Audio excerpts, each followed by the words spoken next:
Salut tout le monde, j'espère que vous allez bien. On se retrouve aujourd'hui dans cette nouvelle vidéo. Voilà, le chat il m'a entendu filmer donc il va venir. Et oui, mais c'est le bazar, je sais pas trop où tu vas te poser. Donc on se retrouve aujourd'hui dans cette nouvelle vidéo pour vous parler des 26 livres que je vais lire en 2026. Enfin, que je vais lire. Ça va être la... Ça va, t'as pas l'impression... T'as pas l'impression de gêner mon cadre là, Ace? Pas du tout l'impression de gêner. Tu vas pas pouvoir rester comme ça, loulou, hein? Ah oui, mais non, Ace. Non. Viens.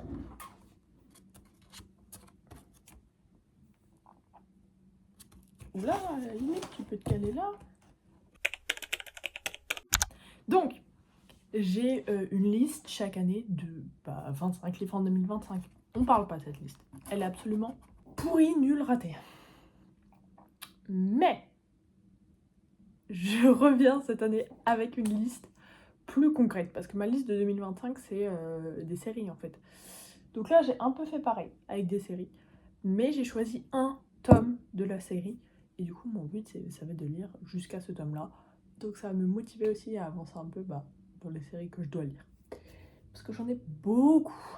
Donc je vais vous montrer les 26 livres que j'aimerais lire en 2026. C'est parti. Alors je les prends au hasard, ils sont tous rangés n'importe comment derrière moi. Mais le premier, c'est Dishonestly Yours de Krista Ibekarichi. C'est le premier tome de cette série qui s'appelle Webs We Weave.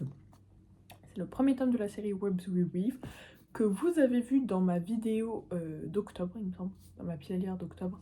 Mais donc oui, que vous avez vu dans ma vidéo pile à lire d'octobre, mais j'ai pas eu le temps ni de le caler dans un vlog, ni juste de le lire en tant que mood reading, un livre de mood read. Donc il est malheureusement a été reporté de ma pile à lire d'octobre à juste ma pile à lire. Et j'adore Krista Ibekarichi. J'ai lu la Addicted Series de elle, les 10 livres, et c'est les seuls que j'ai lus. Et du coup, j'ai très envie de voir ce qu'elle propose en dehors de cet univers. Parce que j'ai d'autres, vous voyez pas, mais j'ai d'autres livres de cet univers. Mais j'ai un peu envie de voir ce qu'elle peut faire dans un univers différent, dans une histoire différente. Et donc, il y a le 3e tome qui sort en 2026. Donc, il faudra déjà que je lise le premier. En plus, j'adore la couverture. Voilà. Donc, j'ai trop hâte de lire ce livre. J'espère que je vais réussir. Hein. Le 2e livre, c'est Wild Card de Elsie Silver. C'est ce que je vous disais. Moi, je suis en train de lire, je dois lire le prochain que je dois lire, c'est Wild Eyes de la Rose Hill Series. Il faut que je lise Wild Eyes, Wild Side et du coup Wild Card. J'ai envie de finir cette série carrément, même avant que son prochain sorte, pour que je sois à jour. Ça risque d'être un peu compliqué, donc je me suis juste mis Wild Card dans ma liste de 2026 pour que je le finisse, tout simplement, que je lise toute cette série en 2026 et que fin 2026 j'ai terminé cette série. Donc voilà, et celui-là c'est un ex-boyfriend's dad, donc le père de votre ex, c'est tout. Et il me fait trop envie. Celui-là vraiment c'est un que j'attends le plus dans la série avec Wild Eyes. Donc bon. Ensuite, on a Cross the Line de Simon Sultani. Alors lui, il me fait trop envie. C'est le premier tome de leur... Je sais pas comment ça s'appelle cette série. Mais du coup, on a Cross the Line et Ride With Me. Je sais pas du tout s'il y en a d'autres deux prévus. Mais de ce que je vois des reviews qui sortent en ce moment, c'est la meilleure romance de Formule 1 à date. De toutes... Enfin, moi, il y a la Dirty Air Series, mais c'est la plus exacte dans les connaissances de Formule 1. Après, j'en ai lu quand même pas mal. Donc il y en a d'autres que je pense qui sont très très bien. Mais si vous savez pas, j'adore la Formule 1 et évidemment les romances de Formule 1, j'aime trop ça. Donc ouais, ce livre-là, je l'ai lu très peu de temps après sa sortie et j'ai trop hâte de le lire, vraiment. J'en sais pas plus. Je sais juste que c'est une romance de Formule 1 et c'est tout ce qu'il me faut. J'essaie quand même d'organiser un peu, de faire les romances d'abord. On a ensuite Love Orange de Lauren Asher. Elle n'a pas encore annoncé de prochain livre pour 2026, je suis un peu triste. Puisque du coup celui-là c'est le 3e tome de la Lakefront Billionaire Series. Si vous ne savez pas, Lauren Asher, elle a écrit ma romance préférée, c'est une de mes autrices de romance préférées. Et donc la Front Billionaire Series, c'est une trilogie avec Love Redesign, Love Unwritten et Love Arranged. Et j'ai juste lu Love Redesign pour l'instant et je trouve ça vraiment honteux de ne pas encore avoir lu les deux autres. Du coup, je veux absolument sortir les deux de ma pile à lire pour 2026. J'espère que je serai dans un mood de romance parce que j'ai quand même 13 livres de romance. Enfin, je fais moitié-moitié quoi. Donc, ouais. Voilà. Pour terminer cette série, ça se trouve, on en aura annoncé une nouvelle, donc je serai à jour aussi. Ensuite, nous avons The Wingman de Stephanie Archer. Ça, c'est la Vancouver Storm Series. Donc, en février, elle a annoncé le 5e et dernier, je crois, tome qui va sortir. Et moi, j'ai même pas lu le premier, j'ai même pas lu Behind the Net. Et du coup, j'ai mis The Wingman pour avoir lu plus de la moitié de la série. Donc, Behind the Net, The Fake Out et The Wingman. C'est juste une romance de hockey. Et j'avoue, c'est une des séries que j'ai de romance de hockey dans ma pile à lire qui me fait le plus envie. Donc, j'avoue que voir tous ces livres, ça me redonne... Enfin, c'est vrai que j'avais pas envie de les lire, mais ça me redonne vraiment envie. Yet. Donc voilà, nous avons The Wingman de Stephanie Archer. Je suis allée l'attraper tout là-bas. On a Fall With Me de Becca Mack. C'est la Playing for Keeps series. Encore une fois, j'ai toute la Playing for Keeps series et j'ai même pas lu Consider Me. Et du coup, j'ai envie de lire Consider Me, Play With Me, Unravel Me et Fall With Me de Becca Mack. Comme ça, il me resterait que Breathe With Me, le dernier tome de la série. Et voilà, donc pareil, encore une fois, c'est une romance de hockey. J'avoue que janvier, c'est plus le mood pour moi, les romances de hockey. Donc peut-être que le mois de janvier, je lirai plein de romances de hockey et j'avancerai un peu plus dans ma pile à lire. Je fais vraiment ça pour me motiver à lire mes séries, sinon elles vont rester dans la pile à lire vraiment sans temps. Donc, Fall With Me de Becca Mack. Ensuite, on a, pareil, Taming Seven de Chloe Walsh. C'est toujours une honte que je n'ai pas avancé dans cette série, que je ne sois pas à jour. C'est la Boys of Torment series. Et j'ai lu Binding and Keeping 13. Et maintenant, il faut que je lise Saving Six, Redeeming Six et Taming Seven. Je ne serai pas à jour parce que je pense qu'elle va ressortir en cette année, donc il m'en restera 2. Mais au moins, si j'ai lu Taming Seven, j'aurais lu la grosse majorité de la série. Voilà, je suis en plus, je suis Gypsy et j'ai trop hâte de découvrir qui c'est le personnage. Donc, voilà. En plus, il est trop beau celui-là. Donc, Taming Seven de Chloe Walsh. J'ai trop hâte. Vous verrez que c'est très récurrent que je cale des tomes dans la série où je ne suis pas pour justement me motiver à avancer plutôt que de me dire faut que je lise toute la série. Hop. Ensuite, on a The Conditions of Will de Jessa Hastings. Alors ça, c'est un stand-alone et j'avoue qu'en ce moment, tout ce que je vois sur Jessa Hastings, ça me donne plus très envie de lire ses livres, parce que c'est bien de sortir des Never, des The Conditions of Will, des Time of Your Life, mais moi j'attends toujours le Daisy, vous les voyez là, les Magnolia Park, le Daisy Hates 6, qu'elle veut pas annoncer parce qu'elle ne l'écrit pas encore. Ça devient long, vraiment ça devient long et énervant. Il est sorti en 2024 je crois, début 2024, il me semble, le dernier Magnolia Park Into the Dark. J'avoue, je l'ai pas encore lu, mais je fais bien parce que j'aimerais pas juste avoir cette série, être à jour, pas avoir la suite. Mais du coup, je vais d'abord lire Magnolia Park Into the Dark avant de lire The Conditions of Will. Donc c'est pour ça que j'ai mis, parce qu'apparemment lui est très bien pour le coup. Donc j'ai mis The Conditions of Will pour me motiver à aussi lire Magnolia Park Into the Dark. Là c'est de la fantasy. Ils sont là-bas les derniers que j'ai chopés de cette bibliothèque. Nous avons Unloved de Peyton Curran. Comme je vous dis, j'ai beaucoup de romances de hockey que je ne lis pas. J'ai vraiment toute une étagère là-bas, enfin là, juste là. Vous voyez pas parce que voilà, il y a plein de petits trous parce que j'ai pris plein de livres pour essayer de compléter mes séries de romances de hockey. Et donc ça c'est Unloved de Peyton Curran qui a aussi écrit Unsteady. Là j'avoue je suis pas allée trop loin, j'ai juste pris le 2e tome. En même temps le 3e n'est pas encore sorti et je pense pas l'acheter parce que j'avoue la couverture elle match pas avec celle-là et ça m'énerve. Donc je lirai peut-être sur Kindle si je veux le lire, je sais pas encore. Mais du coup j'ai très envie de lire Unsteady et Unloved de Peyton Curran. Je sais que c'est... Enfin je vois que des bons avis, tout le monde dit que c'est des bons livres. Donc j'avoue ça me fait très envie. Et je vous promets c'est la dernière romance de hockey. Mais j'ai mis Slapshot de Chelsea Curto. C'est le 3e tome de la DC Star Series que j'adore. J'ai lu Face Off, le 1er tome, et ça c'est le 3e. Donc pour encore une fois lire le 2e et le 3e tome je me suis mis Slapshot dans ma liste de livres, ma liste de livres à lire en 2026. J'aimerais bien en être beaucoup plus loin, mais si je continue... Ah, ça veut pas dire que je dois plus lire ces séries, c'est juste me donner un objectif qui n'est pas inatteignable non plus. Du coup, Slapshot de Chelsea Curtin. Normalement, ça devrait pas être trop compliqué parce que je préfère beaucoup plus lire des séries à des stand-alone. Parlant de stand-alone, moi qui dis que j'aime pas lire ça, je vous en montre un juste après. Il s'agit de The Woman de Christine Hanna. J'adore ce que fait Christine Hanna, vraiment, je suis fan de cette autrice et du coup j'avais envie de m'en caler en cette année à lire.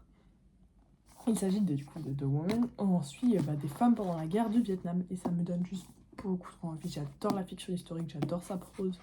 C'est vraiment des livres que j'annote à chaque fois, donc j'ai que une hâte, c'est de lire ce livre-là.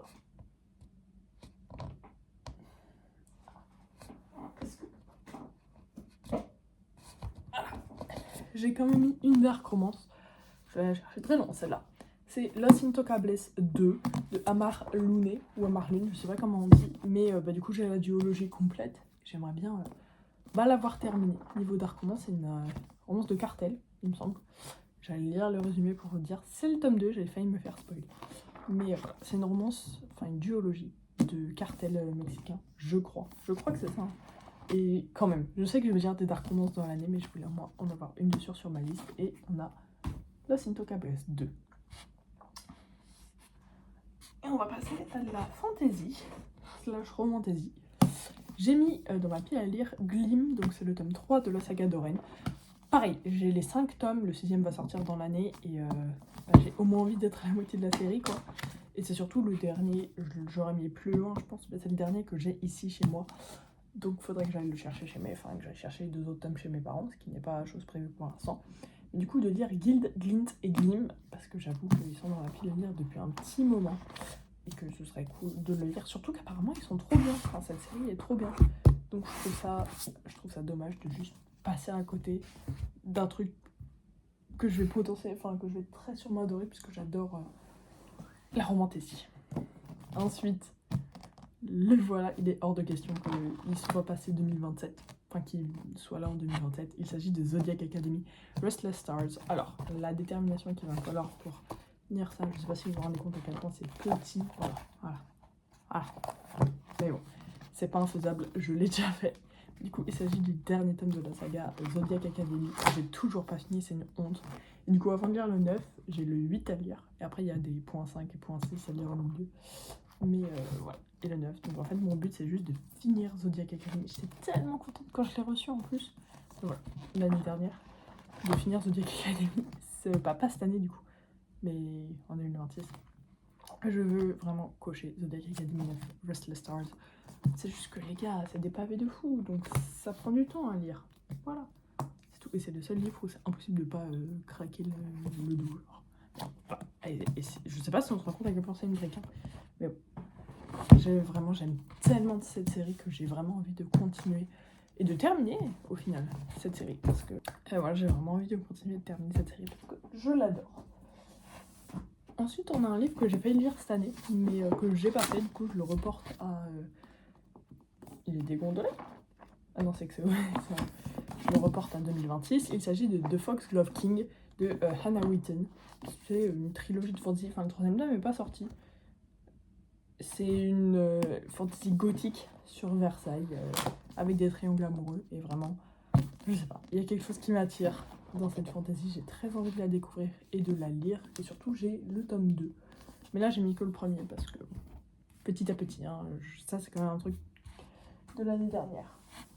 Et surtout, juste derrière, on a Crescent City, Maison du ciel et du souffle, c'est le tome 2 de Crescent City.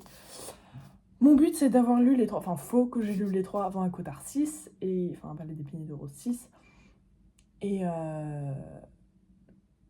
j'en ai lu aucun pour l'instant. Et du coup, je voulais pas trop me forcer non plus, parce que je sais qu'une fois que je serai lancée, je les lirai tous, pour être prête pour un Palais d'Épinay de Rose 6. Et du coup, voilà, faut quand même que je lise du coup les 2 premiers tomes. Maison de la Terre et du Sang et Maison du ciel et du souffle. Apparemment, en plus, celui-là, c'est le meilleur de la série.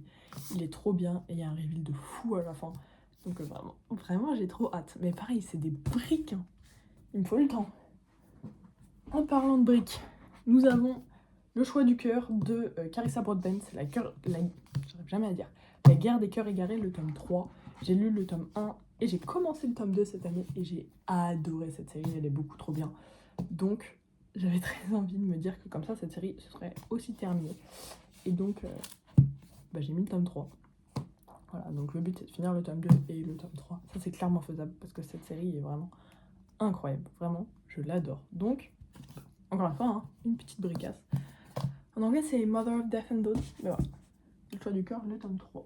Et en parlant de Carissa Broadbent, voilà, j'ai mis un autre livre d'elle dans ma pile à lire. Il s'agit de The Songbird and the Heart of Stone, de Shadowborn Duet, Book 1 de Carissa Broadbent. C'est le troisième tome. En fait, cette série, c'est 3 duologies, du coup 6 livres. Mais la première duologie, il y en a 2. Et donc ça, c'est le premier de la deuxième duologie, donc aussi du troisième livre. Et cette année, elle sort le 5e.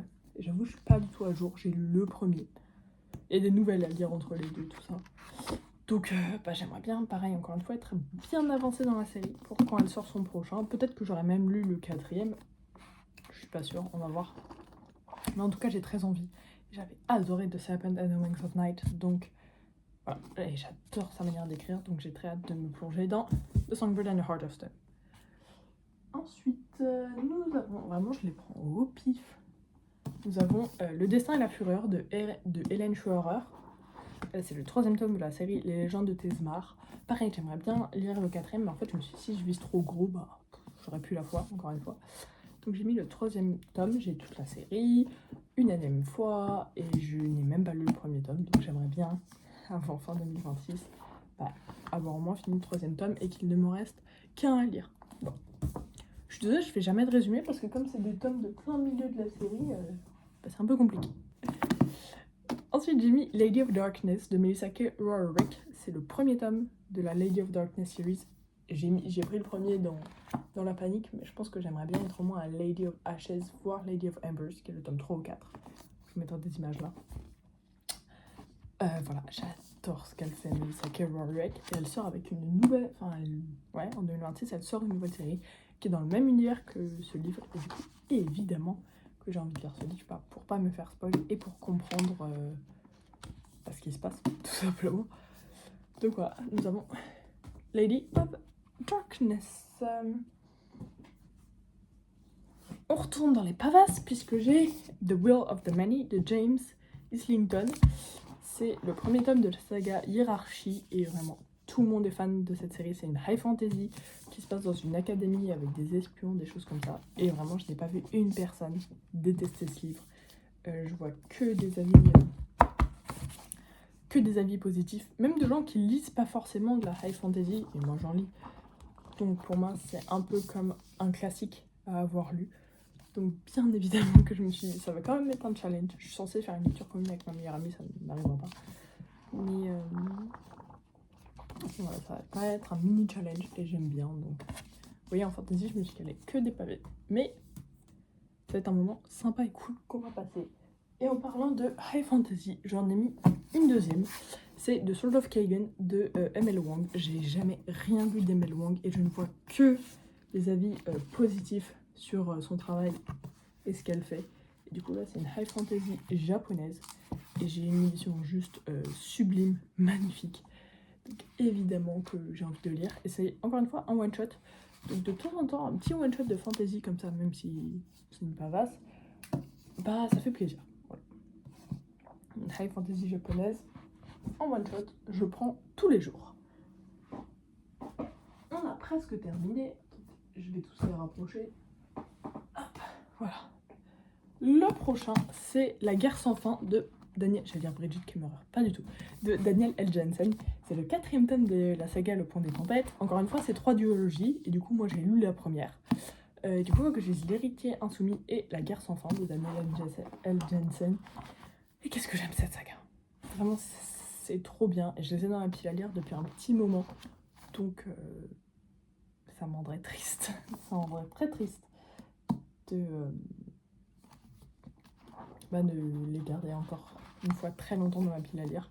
Donc je me suis mis le 4e tome pour encore une fois avancer dans la série, puisque du coup il me reste que le 5e à lire. Voilà, donc La guerre sans fin de Daniel Jensen. Il me restera 2 tomes avec celui-là à lire. Ensuite, on a Une lumière dans la flamme de Jennifer Armentrout. Moi, je suis l'ordre de lecture conseillé de Le sang et la cendre et comment ça s'appelle, La chair et le feu. Et du coup, je m'en suis calée 2 cette année parce que pareil, j'adore la saga du sang et de la cendre et de La chair et du feu, mais j'arrive jamais à me dire ok, là maintenant c'est lui que je vais lire. Du coup, je me suis mis Une lumière dans la flamme pour lire Une lumière dans la flamme, donc Une lumière dans la flamme et La garde de Rennes. Donc Le sang et la cendre 4 et La chair et le feu 2. Et comme en ce moment ils en sortent plus trop, ça fait un moment. Comme ça j'aurai un petit peu avancé, il me restera plus que 2 à rattraper. Donc comment ça s'appelle, Une âme de cendre et de sang, je crois. Et Un feu dans la chair. Je crois que c'est ça. Donc voilà, j'ai quand même envie d'avancer un peu dans cette série, enfin dans ces 2 séries, mais dans ma lecture de cette série de manière générale. Et du coup, j'avoue que j'ai bien envie de m'en caler quelques-uns, et donc ça a été l'excuse. Et j'ai mis une lumière dans la flamme. Comme ça, j'en aurais lu 2 de plus. On arrive aux 2 derniers livres. Nous avons L'épée dans la braise de Cloécie Pignaranda. C'est le 5e tome des Héritiers d'Ungwardia. C'est-à-dire que le 6e tome, il sort jeudi et que je vais déjà aller l'acheter. J'ai lu le premier. Et du coup, pareil, j'ai envie d'avancer dans la série. Et donc le 5e tome, ça fait que j'en lis 4 dans l'année. Il me restera juste le 6e tome. Et j'ai trop hâte parce que j'avais adoré le premier tome et j'avais trop hâte de voir ce que l'univers avait à nous faire découvrir et à développer. Et je pense que si je lis jusqu'au 5e tome et que je finis le 5e tome, qui est encore une fois une briquette, et j'en saurai beaucoup plus. Et le dernier livre, il s'agit de The Dawn of the Cursed Queen de Amber V. Nicole. C'est le 3e livre de la Gods and Monsters series. Le premier c'est The Book of Israel et le 2e c'est The Throne of Broken Gods. J'ai toujours pas lu cette série. J'ai les 4 tomes et du coup pareil, encore une fois j'ai envie de lire le 3e. Comme ça il me restera plus qu'un avant d'être quasi à jour. Et pareil, je vois que les meilleurs amis du monde sur cette série. C'est une série de dark fantasy. Et j'ai juste trop hâte de la lire en fait. Pareil, The Book of Israel, tout le monde l'a vu passer. Donc j'avoue que Lily, il me fait très envie. Donc voilà, je vais recompter 2, 3, 4, 5, 6, 7, 8, 9, 10, 11, 12, 13, 14, 15, 16, 17, 26. On a 26 livres. Et vous venez juste de voir les 26 livres que j'aimerais lire en 2026. Évidemment, j'en lirai plus. Et je ne sais pas si je les lirai tous. Mais dans tous les cas, j'espère que cette vidéo vous aura plu. N'hésitez pas à la liker, à vous abonner. Et moi, je vous dis à très bientôt dans une prochaine vidéo. Ciao, ciao!